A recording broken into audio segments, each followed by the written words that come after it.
ফের সেতু বিপর্যয় গুজরাটে। বুধবার গুজরাটের ভদোদরায় মহিসাগর নদীর ওপর ভেঙে পড়ে গম্ভীরা সেতু। সেই সময় সেতুর উপরে থাকা অন্তত চারটি গাড়ি নদীতে পড়ে ডুবে যায়।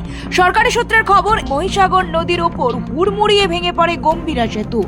প্রত্যক্ষদর্শীদের কথায় সেই সময় একটি ট্রাক, একটি ভ্যান এবং দুটি গাড়ি সেতুর ওপর দিয়ে যাচ্ছিল। আচমকাই সেতু ভেঙে পড়তেই গাড়িগুলো ওপর থেকে সোজা নদীতে গিয়ে পড়ে। সাথে সাথেই উদ্ধার কার্য শুরু হয়। ভাদোদরার কালেক্টর অনিল ধামেলিয়া জানিয়েছেন, এখনো পর্যন্ত 9 জনের মৃত্যু হয়েছে, 9 জনকেই উদ্ধার করা গিয়েছে। নিখোঁজও রয়েছেন অনেকজন। ইতিমধ্যেই আহতদের হাসপাতালে ভর্তি করা হয়। পাশাপাশি হতাহতের সংখ্যা ক্রমশ বাড়তে পারবে বলেই আশঙ্কা করা যাচ্ছে। যারা এখনো নিখোঁজ তাদেরকে খুঁজে বের করার জন্য উদ্ধার অভিযান চলছে। তবে এই সবকিছুর মাঝেও ভাইরাল হয় মায়ের আর্তনাদের ছবি। মাকে বলতে শোনা যায়, মারো ছোকরা ডুবি গায়ো, অর্থাৎ আমার ছেলে ডুবে যাচ্ছে। ওই মহিলা ওই সময় সাহায্যের জন্য চিৎকার করছিলেন।